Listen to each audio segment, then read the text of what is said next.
जैसे मैंने अभी बताया 50,000 लोगों का कत्ल वहां कर दिया। ईरान में घुस गया, शाम में घुस गया, लेबनान में घुस गया, हर जगह मार मार मार और लोगों का कत्ल। मेरे अजीजों, ये तो आम लोगों का कत्ल है और कुरान ये कहता है ये वो कौम है जो अल्लाह के नबियों को कत्ल करती थी। और तारीख में है तकरीबन 10,000 नबियों को इन्होंने कत्ल किया। उस यहूदी जालिम ने यहया अलैहिस्सलाम के सर को काट करके बर्तन में लाकर नाश्ते में रखा था। अल्लाह के नबी की बात कर रहा हूं, अल्लाह के नबी के सर को काट कर तश्त पे रखा था।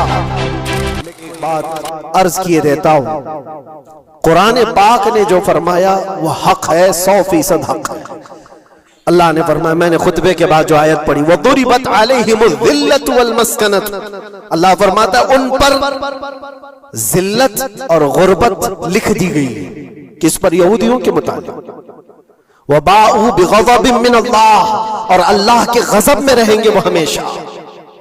आप सूरह फातिहा में पढ़ते हैं ना, गैरिल मग़दूबि अलैहिम वलद्दालिन। मग़दूब का मतलब क्या है? जिन पर अल्लाह का गज़ब हुआ, और वो यहूद कौम है। कुरान पाक की मैं आपको बात बता रहा हूं। और अल्लाह ताला फरमाता है वजह क्या है? ज़ालिका बिअन्नहुम कानू यकफुरून बिआयातिल्लाह, वो इसलिए कि अल्लाह की निशानियों को ठुकराते, व यक़्तुलून अन्नबिय्यीन बिग़ैरि हक़, और अल्लाह के नबियों को ना हक कत्ल करते।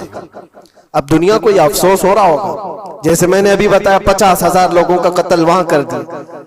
ईरान में घुस गया, शाम में घुस गया, लेबनान में घुस गया, हर जगह मार मार मार और लोगों का कत्ल। मेरे अजीजों, ये तो आम लोगों का कत्ल है और कुरान ये कहता है ये वो कौम है जो अल्लाह के नबियों को कत्ल करती थी। और तारीख में है तकरीबन 10,000 नबियों को इन्होंने कत्ल किया है। 10,000 नबियों को इन्होंने कत्ल किया है, सिर्फ अपनी मनमानी बात न पाए जाने की वजह से। हजरत ज़करिया अलैहिस्सलाम की बात मालूम है? ये तो बैतुल मुक़द्दस के मुतवल्ली थे। ज़करिया अलैहिस्सलाम बैतुल मुक़द्दस के इमाम थे, जिनका जिक्र है कुरान पाक में।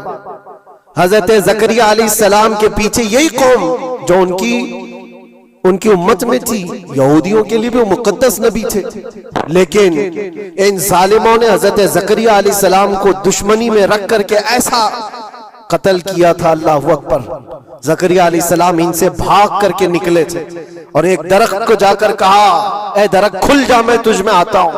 दरख्त खुल गया, हजरत ज़करिया अलैहिस्सलाम उसमें अंदर चले गए, दरख्त फिर बंद हुआ। तारीख में मौजूद है। इब्लीस लाइन ने, शैतान मरदूद ने यहूदियों को रास्ता भी बताया और दरख्त भी बताया कि इसके अंदर ज़करिया छुपे हुए, इसके अंदर ज़करिया है। यहूदियों ने तेज आरी लेकर के दरख्त को ऊपर से काटना शुरू किया कि दरख्त के 2 टुकड़े होंगे तो ज़करिया अलैहिस्सलाम तक भी पहुंच जाएंगे। उन्होंने आरी से काटते काटते काटते उनके सर तक पहुंचा दिया। और जब हजरत ज़करिया अलैहिस्सलाम को अपने सर के ऊपर से कटने की आवाज आने लगी तो अब सोचा कि अब ये आरी से पूरा कट जाएगा। अल्लाह ताला की तरफ से निदा आई, ए ज़करिया सब्र कर लो, अगर तुम इस पर आवाज निकालोगे तो सब्र वालों में से तुम्हारा नाम निकल जाएगा। यहां तक के तारीख में है वो यहूदियों ने आरी से काटते काटते हजरत ज़करिया अलैहिस्सलाम के सर को चीर दिया और जिस्म के 2 टुकड़े हो गए। अल्लाह के नबी खामोश रहे, सब्र करके रह गए। उनके बेटे यहया अलैहिस्सलाम ने यहूदियों के एक गवर्नर या बादशाह को यह कहा था कि एक निकाह में 2 बहनों को रखना जायज नहीं। उसने 2 बहनें एक साथ अपनी ज़ौजियत में रखा था। सिर्फ इतनी बात पर हजरत यहया अलैहिस्सलाम सिर्फ 33 साल के जवान थे। उस यहूदी जालिम ने यहया अलैहिस्सलाम के सर को काट करके बर्तन में लाकर नाश्ते में रखा था। अल्लाह के नबी की बात कर रहा हूं, अल्लाह के नबी के सर को काट कर तश्त पे रखा था। लेकिन तारीख की सच्चाइयां बताती हैं कि वो कटे हुए सर से यहया अलैहिस्सलाम बोलते थे, ए जालिम, अब भी मैं कहता हूं एक निकाह में 2 बहनों को रखना हराम है, हराम है। ये अल्लाह के नबियों की जिंदगी में बता रहा हूं जिनके साथ इन्होंने की। ईसा अलैहिस्सलाम, ये पागल ईसाई जो आज उनकी कपड़ों में जाकर बैठे हुए होते हैं, जबकि जिंदगी भर ये लड़ते रहे हैं। कुरान भी कहता है वक़ालतिल यहूदु लैसतिन नसारा अला शै वक़ालतिन नसारा लैसतिल यहूदु अला शै। दोनों लड़ते थे। यहूदी कहते ईसाई कोई चीज ही नहीं, ईसाई कहते थे यहूदी कोई चीज ही नहीं। इनकी जंगें इतनी खतरनाक हुई, ये सब लिपापोती करके आज दिखाते हैं कि हम सब एक हैं। बहुत गहरी दुश्मनियां इनके दरमियान थी। ईसाइयत हजरत ईसा अलैहिस्सलाम को क्या किया गया? जब उन्होंने अपने पैगामात फैलाए तो ईसा अलैहिस्सलाम को भी कत्ल करने का मंसूबा यहूदियों ने बनाया था, और पूरे लोग आकर हजरत ईसा अलैहिस्सलाम के घर को घेराव कर लिए। ईसा अलैहिस्सलाम को उस रात अल्लाह ताला ने आसमानों पर उठा लिया, और एक यहूदी को अंदर देखने के लिए भेजा था यहूदियों ने कि जाकर देखो ईसा है कि नहीं। तो अल्लाह ताला ने वो आए हुए यहूदी को ईसा अलैहिस्सलाम की शक्ल दे दी, ईसा अलैहिस्सलाम को उठा लिया। यहूदी जो बाहर खड़े मुंतजिर थे, हमारा आदमी अंदर गया है देखने के लिए, मारने के लिए, कत्ल करने के लिए, अभी तक आया नहीं। तो सब के सब अंदर घुस गए, देखा वो आदमी बैठा हुआ है, उसी को पकड़कर लाकर सूली पर चढ़ा दिया ईसा समझ करके। लेकिन इत्तेफाक ये है कि उसको पूरी शक्ल नहीं दी गई थी, आधी शक्ल ईसा अलैहिस्सलाम की थी और आधी उसकी खुद की थी। बाद में यहूदियों में खुद इख्तिलाफ हो गया, हमारा बंदा कहां गया जो ढूंढने के लिए गया था, वो गायब कहां है? और अगर ये हमारा बंदा है जो ढूंढने के लिए गया था तो फिर ईसा कहां है? ये इख्तिलाफ में, ये शक में 550 साल गुजर गए। फिर मेरे मुस्तफा सल्लल्लाहु अलैहि वसल्लम तशरीफ लाए और कुरान ने इस बात को वाज़ेह किया, न तुमने ईसा का कत्ल किया, न सूली चढ़ाई है। ईसा अलैहिस्सलाम जिंदा है, अल्लाह ने आसमानों पर उन्हें उठाया।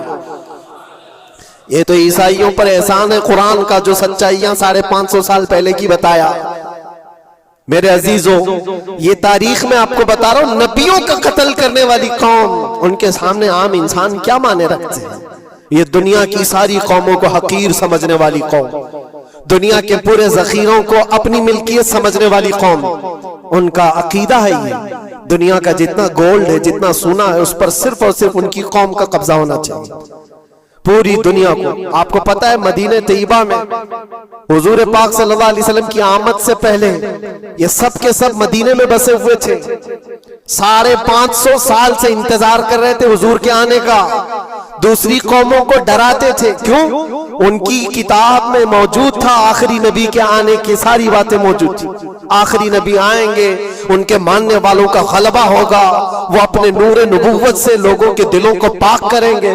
उनकी शक्ल भी बताई गई थी तौरात में, उनके आने की जगह भी बताई गई थी। पूरे हिजाज में खजूरों का झुंड एक इलाका होगा जहां ये नबी आएंगे, और वो मदीने के अलावा कोई जगह ही नहीं थी।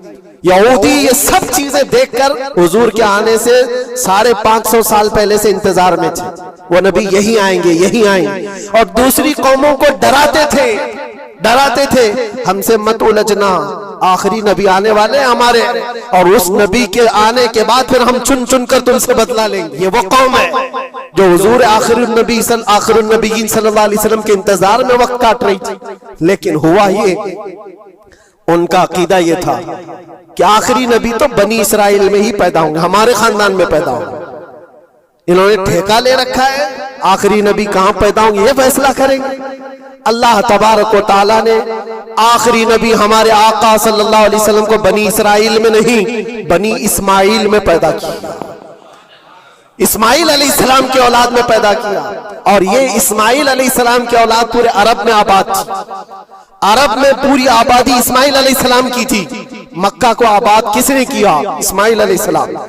इस्माइल अलैहिस्सलाम की औलाद पूरे मक्का में, आसपास सब इलाकों में आबाद, सारी जितने भी नस्ब है वो इस्माइल अलैहिस्सलाम तक पहुंचते हैं, अरब वालों के। और ये यहूदी बनी इसराइल है, यानी याकूब अलैहिस्सलाम की औलाद में से, और ये दूसरों को हकीर जानते थे।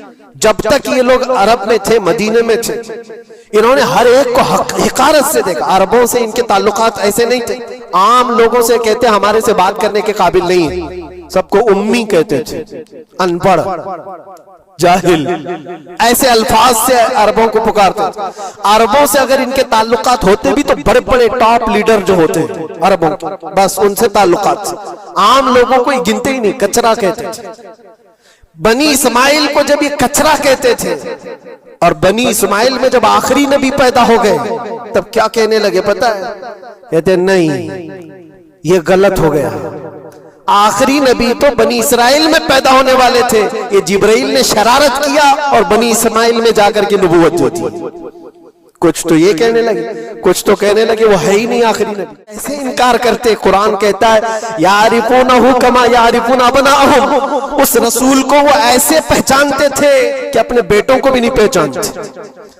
उनके बेटों के सही होने पर भी उनको इतना यकीन नहीं था कि हमारा ही बेटा है या नहीं, लेकिन हुजूर को देख करके ये यकीन था कि आखिरी रसूल ही, आखिरी रसूल होने की सारी निशानियां उन्होंने जो पढ़ी थी वो सब हुजूर के पास मौजूद थी। इसीलिए तो मेरे अजीजों, जो सहाबा यहूदियत से इस्लाम में आए उन्होंने सब निशानियां देखी। हज़रत सलमान फारसी की बात बता रहा हूं, वो ईसाइयत में थे, सालों उन्होंने ईसाइयत में गुजारे और उन्होंने भी यही सब बातें सुनी थी। यसरब एक इलाका है हिजाज में, खजूरों के बागात का झुंड है, वहां पर आखिरी नबी वहीं आने वाले। तो ये कहां से आए थे? सलमान फारसी इराक से आए थे, मदीने में आकर गुलाम बन गए, एक खजूरों के बाग में काम करते थे बरसों तक। फिर वो वक्त आ गया जब हुजूर पाक सल्लल्लाहु तआला अलैहि वसल्लम मक्का से हिजरत करके मदीने आए थे। मस्जिद कुबा जहां है वहां 14 दिन तक हुजूर कयाम किए हुए थे। तो वो बागीचे का जो मालिक है, सलमान फारसी का जो मालिक था, उसका भतीजा आकर के खबर देता है, चाचा सुना है कि नई खबर, यसरब में एक शख्स आया है मक्का से, हसीन चेहरा है, गुलाबी रंगत है, बोलता है तो लोग सब उसकी तरफ देखते हैं और वो कहता है कि मैं अल्लाह का आखिरी रसूल हूं। यहूदी का भतीजा अपने चाचा को खबर दे रहा है। सलमान फारसी खजूर के दरख्त के ऊपर बैठे खजूर काट रहे थे या साफ कर रहे थे। ये